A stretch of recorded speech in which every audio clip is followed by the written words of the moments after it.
The rain came down like it always did, soft and steady, beating on the rim of Darren's coat hood and blurring the glow of streetlights. He didn't mind the rain. In fact, he preferred it. It made the city quieter, the rush of life slow enough to match his own pace. He stepped off the train at 6:42 p.m., the same time he had for the past 5 years, and began his walk home. His path was predictable. Left at the bakery, right at the pharmacy, straight through the park, then past the vacant bookstore that hadn't changed its window display since 2018.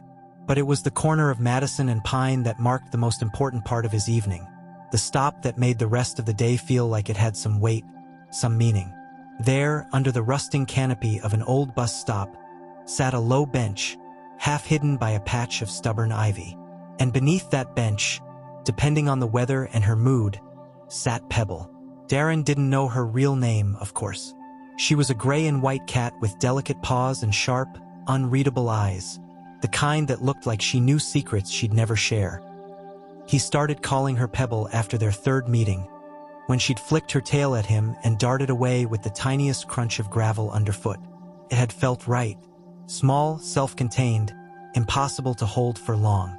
He reached into his bag and pulled out a tin of tuna, already opened. He always opened it before arriving, a small courtesy, a silent offering that spoke in place of words. He crouched down and placed it beside the bench. She was already there. He hadn't seen her approach. She never announced herself, just appeared, tail flicking, eyes half-lidded with that familiar combination of suspicion and familiarity. Darren didn't try to touch her. Not once in 5 years had he broken that boundary, and he wasn't about to start now. She didn't seem to want it. What she wanted, it seemed, was space, consistency, tuna.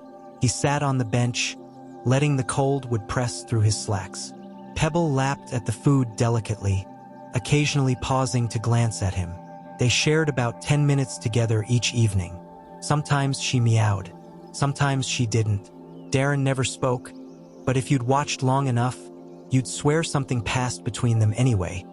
An understanding built brick by brick through repetition. He'd seen her in all seasons, her fur puffed against winter's bite, her belly swollen slightly with spring's bounty, sleek and lean under the summer sun, dusted in autumn's fallen leaves. Once, in late January, she hadn't appeared for 3 days straight. Darren had panicked internally, showing up earlier, staying later. On the 4th day, she came limping out from behind a dumpster with a minor wound on her leg. He left a little extra food that night.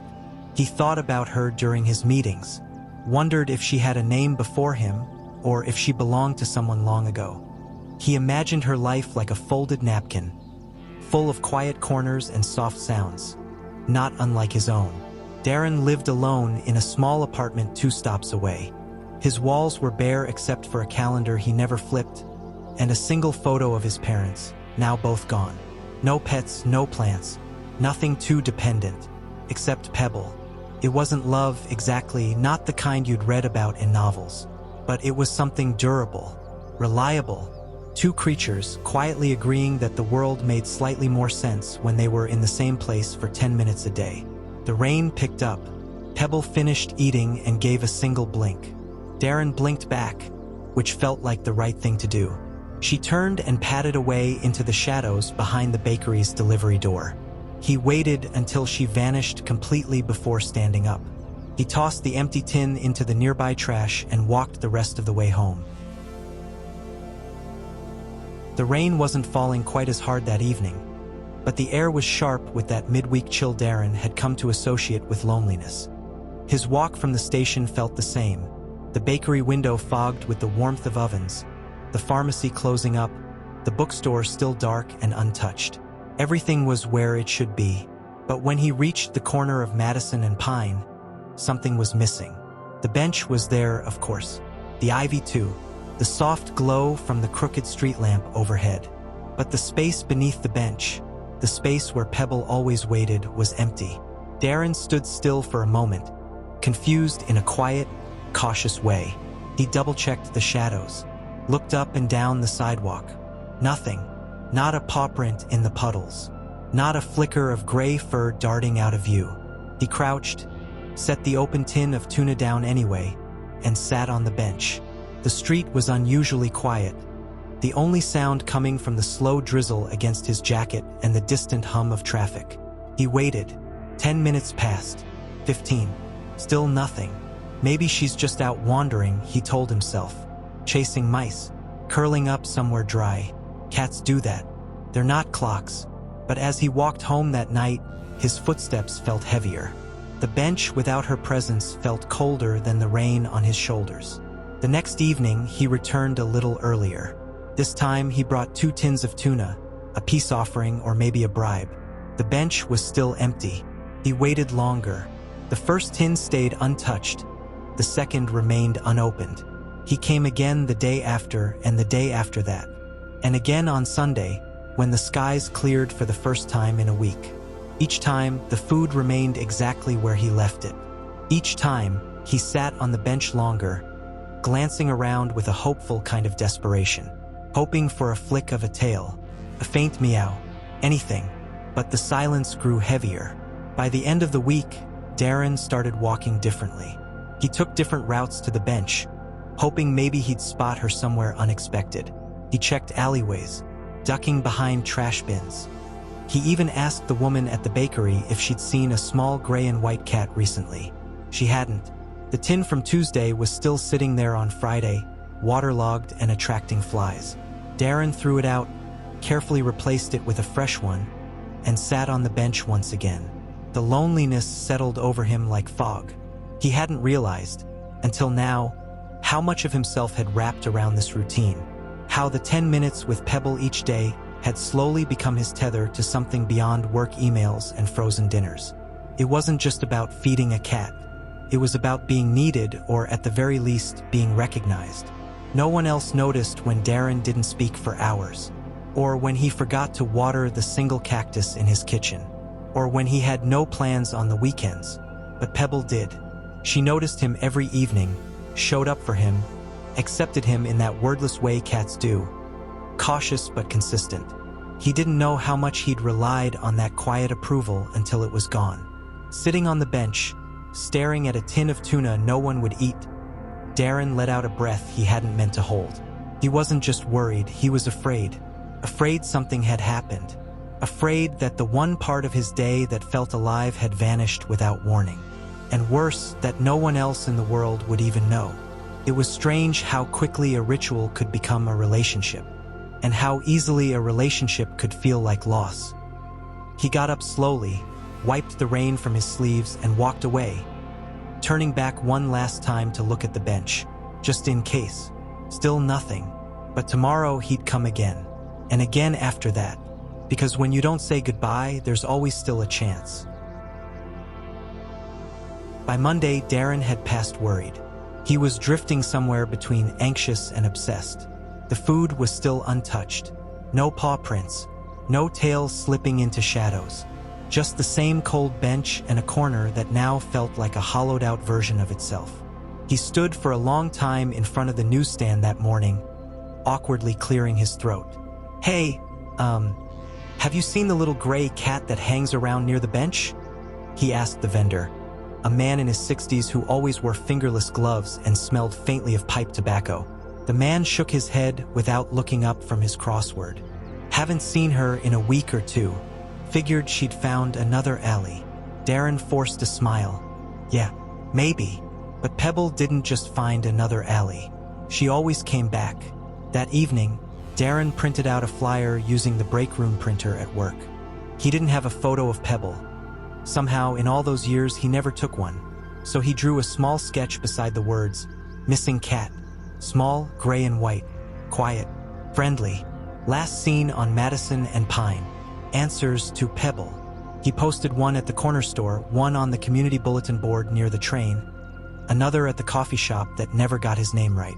He slipped one under the windshield of the patrol car parked near the library.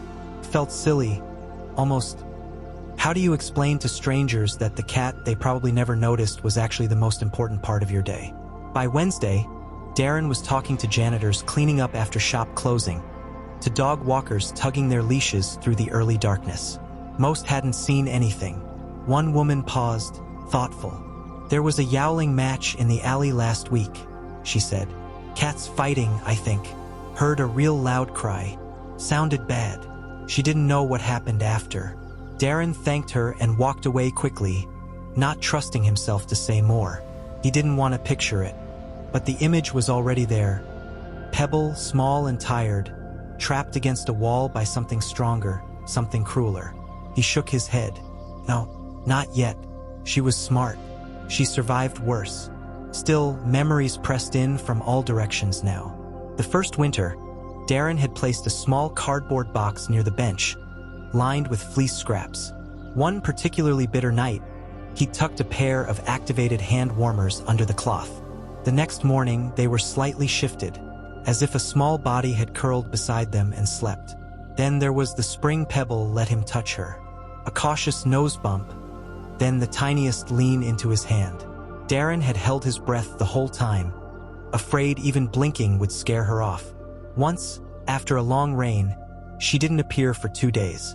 When she finally returned, drenched and limping, Darren sat with her for an hour in silence.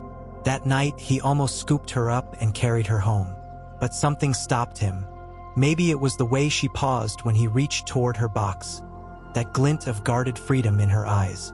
Maybe it was the quiet understanding they shared, that he was a visitor in her world, not her keeper. He never tried again. Instead, he settled for rituals, for soft meows and tuna cans and 10 minutes of wordless companionship each night. Now, he was wandering those same streets at midnight, flashlight in hand, calling her name like a fool. Pebble, Pebby girl, you out here? Nothing.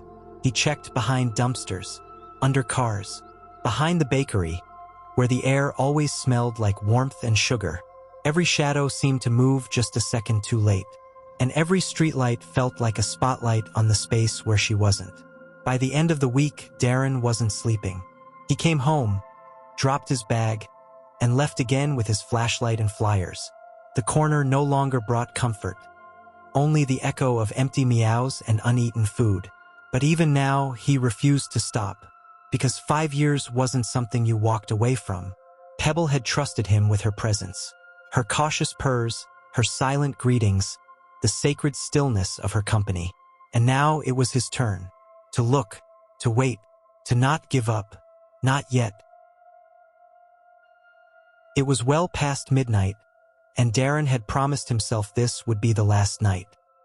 He'd whispered it aloud while lacing up his boots. Last night, then I'll stop. But he'd said that before, a dozen times. The city was quieter now. Most windows were dark. Streetlights flickered like they were tired too. A chill threaded through the spring air, stubborn and sharp. He took his usual path, past the closed bakery, the laundromat with the humming neon sign, and the old construction site wrapped in green fencing. Just before rounding the corner, he paused. Something had changed. It was faint, but unmistakable. A sound too soft to be the wind. Almost a whimper, a broken meow. He stopped breathing. Pebble. The sound came again. Fragile. Hurt. Nearby. He pushed past the edge of the chain-link fence, careful not to trip on loose gravel.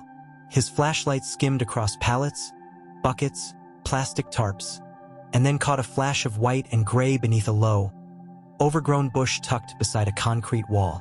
Darren dropped to his knees. Pebble, he said, voice cracking. She didn't move. He crawled forward, the flashlight falling uselessly to his side. With trembling fingers, he pushed the branches back and found her curled up in a miserable, muddy ball. Her fur was matted with dirt and blood. One of her hind legs stuck out at a wrong angle.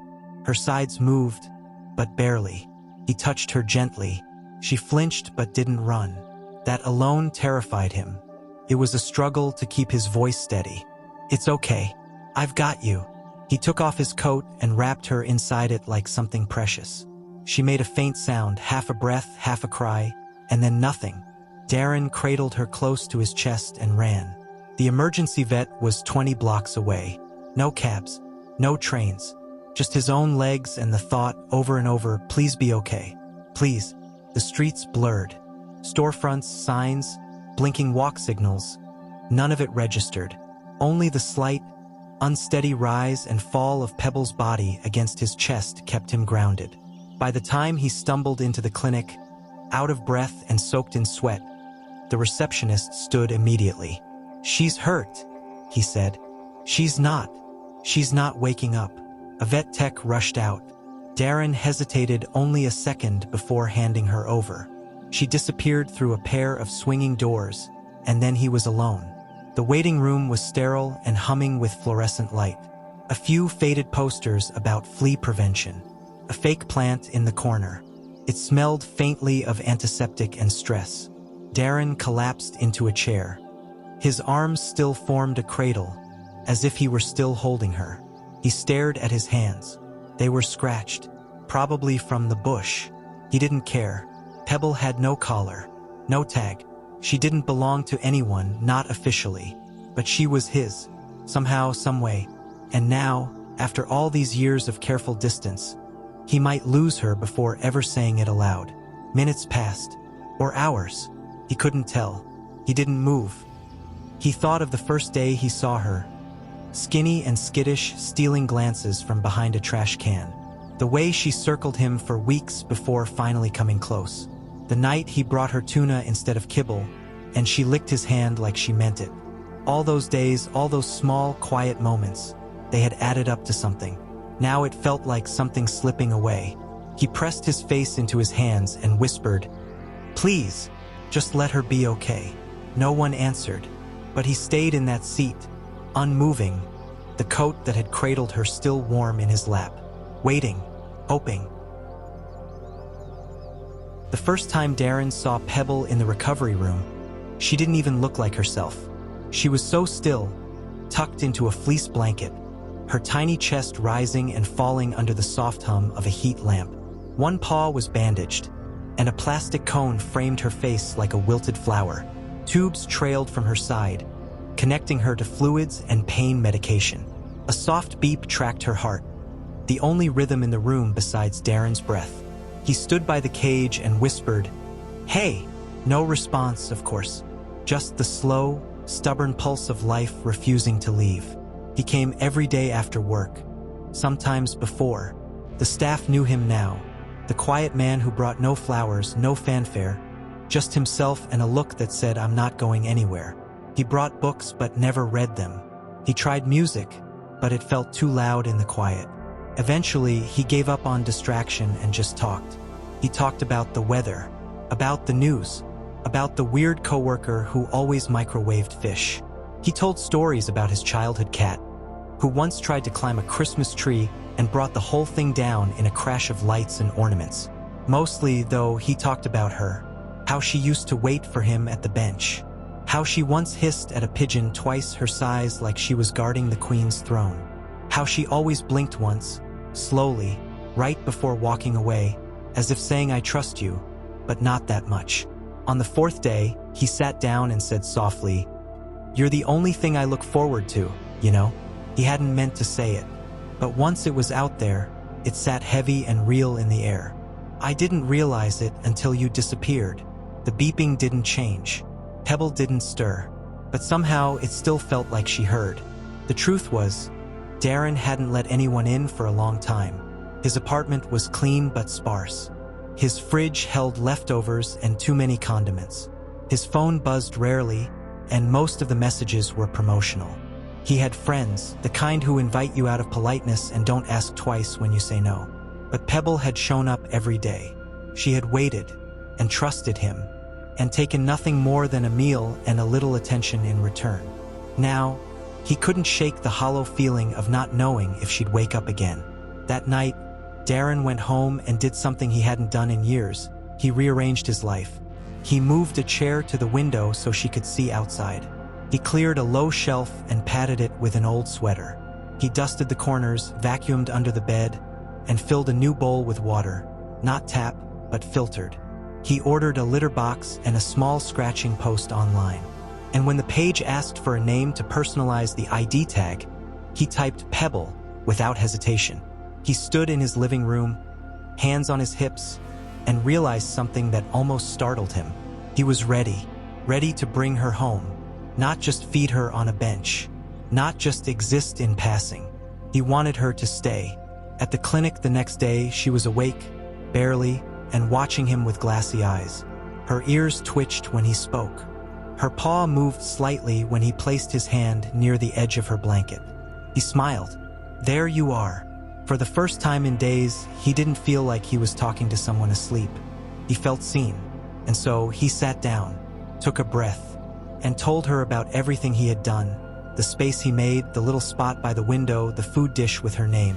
Pebble didn't move much, but she blinked, once, slowly, and Darren, finally, let himself believe she was coming home.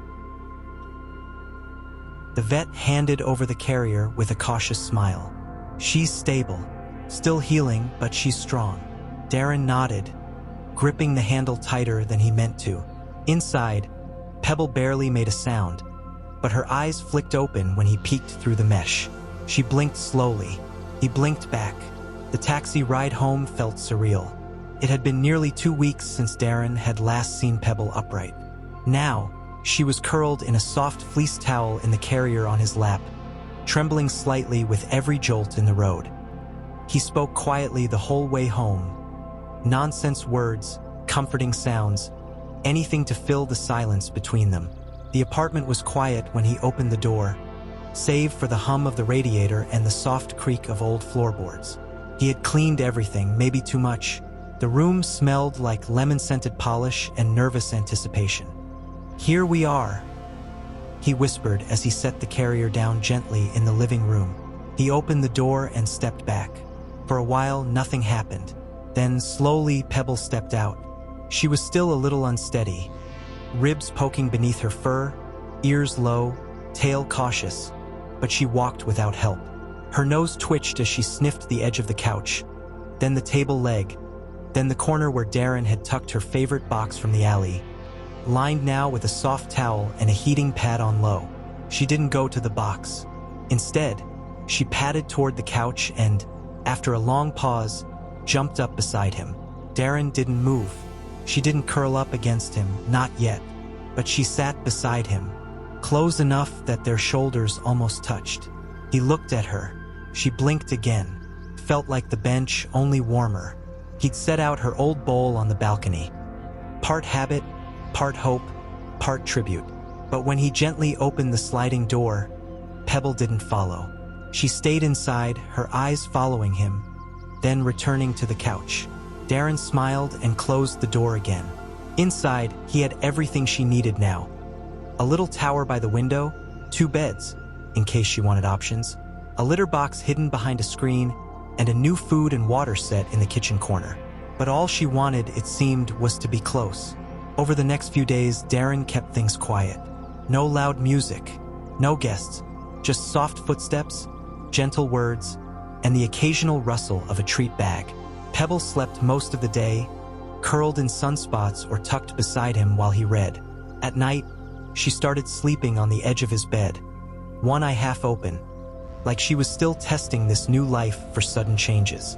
He watched her grow stronger each day, how she moved more easily, ate more, even batted at a crumpled receipt one evening. It wasn't play exactly, but it was something close. Darren, for his part, found himself smiling more, talking more, even if only to her. He realized he had gone days without feeling that weight in his chest, the one he never noticed until it started to lift. There was something grounding about hearing her pause on the floor, knowing there was someone, even a tiny someone, sharing the space with him. It wasn't dramatic. There were no grand gestures, no sudden epiphanies, just 2 souls, 1 man, 1 cat, healing in quiet tandem. On a rainy afternoon, Darren sat on the couch with a cup of tea, a book in one hand, and Pebble stretched beside him. Her head rested on his thigh, her eyes half closed. Outside, the rain tapped lightly against the windows. Darren gently reached down and stroked her head. "You're home," he said, mostly to himself. Pebble didn't move, but her tail flicked once, slowly, and stayed still. It wasn't the same as their bench. It was better.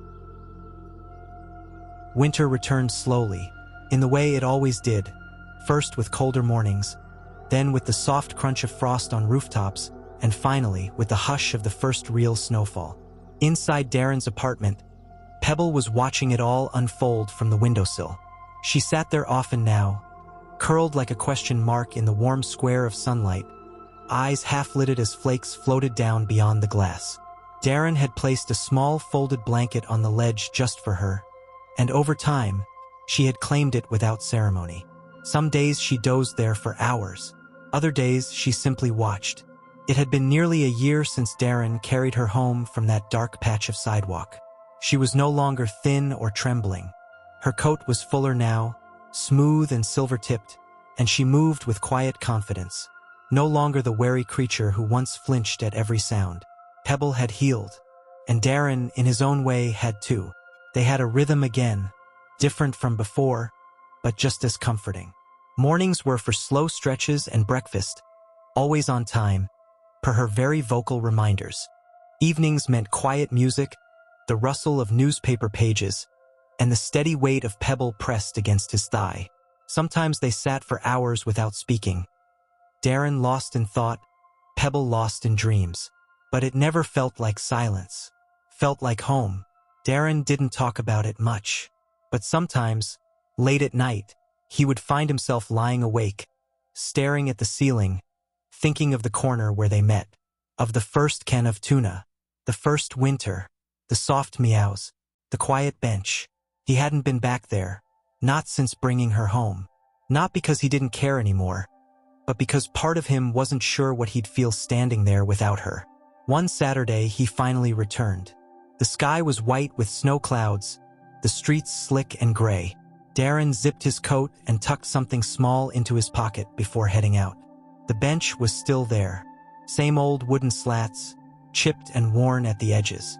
The little iron plaque on the backrest had rusted more, but the spot felt unchanged, like time had politely stepped around it. He sat for a while, listening to the sound of passing cars and the distant murmur of voices. It had always been this quiet.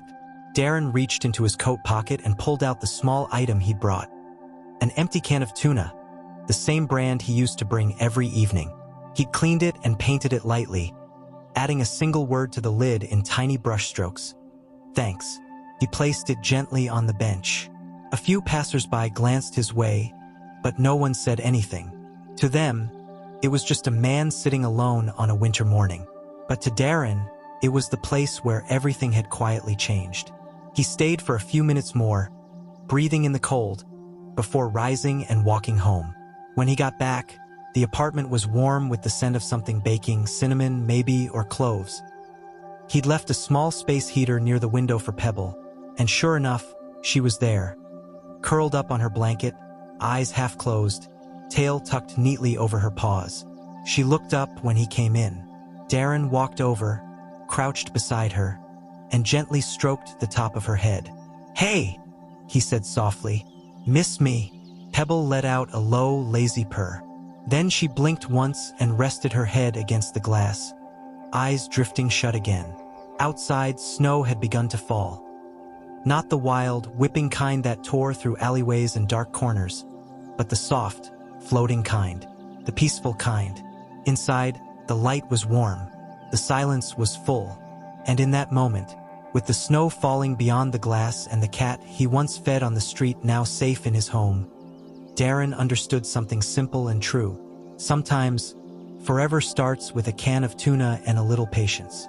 And sometimes, the best things in life find you when you're not looking, when you're simply sitting quietly on a bench, offering something small, and waiting for trust to curl into your lap.